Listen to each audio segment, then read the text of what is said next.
बिस्मिल्लाहिर्रहमानिर्रहीम। मैं हूँ इफ्तिखार अहमद। दोस्तों, टाइम मैनेजमेंट एक हमेशा से बहुत इम्पोर्टेंट टॉपिक और इम्पोर्टेंट सब्जेक्ट के तौर पे कंसिडर किया जाता है।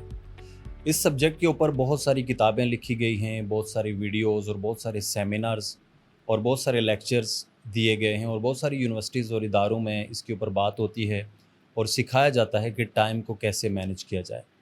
और ये भी एक हकीकत है कि वक्त जो है वो हर इंसान के पास शब रोज़ में सिर्फ़ 24 घंटे होते हैं। वो ख़्वा कोई अमीर हो, गरीब हो, कामयाब हो, नाकाम हो, हर इंसान के पास अल्लाह ने उसको 24 घंटे दिए हैं।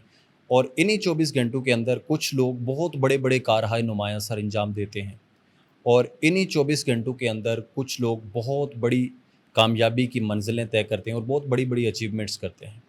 और बाज़ लोग इन्हीं 24 घंटों को ज़ाय करके कुछ भी हासिल नहीं करते। किसी भी मकसद और किसी भी गोल को हासिल करने के लिए टाइम को मैनेज करना और वक्त की तंजीम बहुत ज़रूरी और लाजमी हिस्सा है। अब टाइम को किस तरह से मैनेज किया जाए, आज की वीडियो में मैं आपको बताऊंगा कि टाइम चार कैटेगरीज में तकसीम करना है, चार तरह की क्लासिफिकेशन के अंदर उसको डिवाइड करना है, चार बॉक्सेस के अंदर और चार कैटेगरीज में डिवाइड करना है और उनको डिफरेंट नाम देने हैं। और first D stand for delete. आपने अपने सारे कामों की लिस्ट बनानी है और उन सब कामों को आपने एक कैटेगरी के अंदर शामिल करना है, एक लिस्ट के अंदर शामिल करना है और दैट कॉल डिलीट कैटेगरी, और उन सब को डिलीट कर देना है।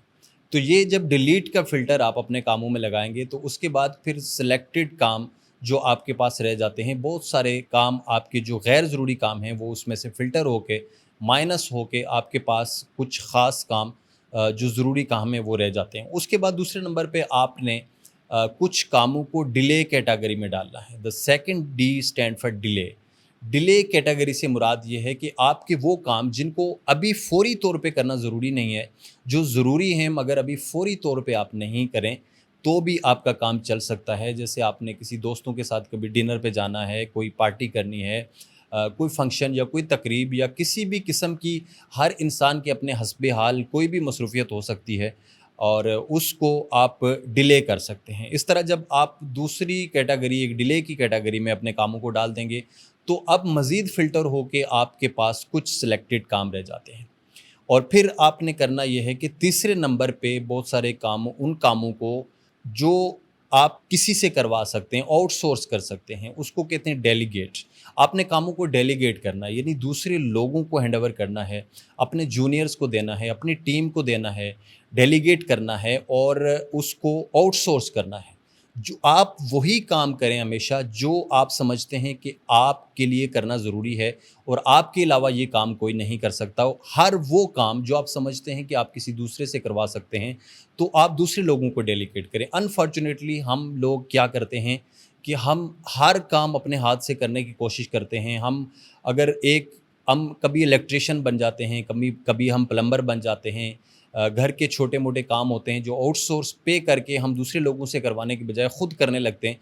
तो उसका नुकसान ये होता है कि नतीजतन बहुत सारा टाइम हम इन कामों के अंदर, नॉन प्रोडक्टिव कामों के अंदर, जो हम दूसरों से करवा सकते हैं, खुद अपने हाथ से करते हैं और बहुत सारा टाइम ज़ाय कर देते हैं, जिस टाइम को हम किसी अच्छे प्रोडक्टिव काम में लगा के हम मज़ीद तरक्की कर सकते हैं, कामयाबी हासिल कर सकते हैं, कुछ लर्न कर सकते हैं, सीख सकते हैं।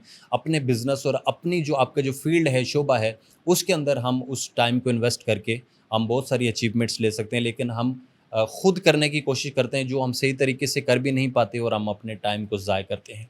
अब जब इस तरह से फ़िल्टर करके हमने कुछ कामों को डिलीट कर दिया होता है, कुछ कामों को डिले कर देंगे और कुछ काम हम डेलीगेट करेंगे, दूसरों से करवाएँ, आउटसोर्स करवाएँगे, तो उसके बाद एक स्मॉल क्वांटिटी जो है, वो एक छोटी क्वांटिटी आपके पास बच जाती है। वो डू कैटेगरी के अंदर आपने शामिल करना है, जिसको आप ही ने करना है और वो आप अपने हाथ से या खुद ही वो काम करेंगे तो वो काम होंगे।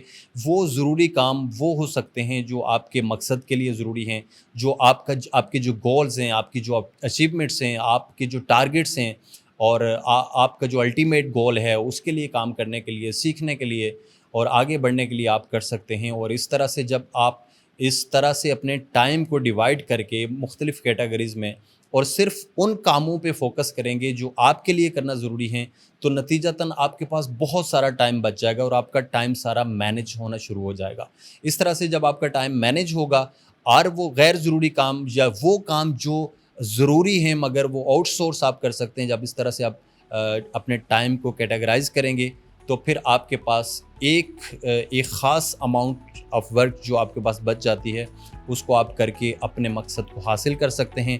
زندگی میں بہت ساری اچیومنٹس اور کامیابیاں سمیٹ سکتے ہیں اور اس طرح سے آپ اپنے ٹائم کو مینج کر کے اپنی منزل اور اپنے مقصد کے بہت قریب جا سکتے ہیں. Thank you so much.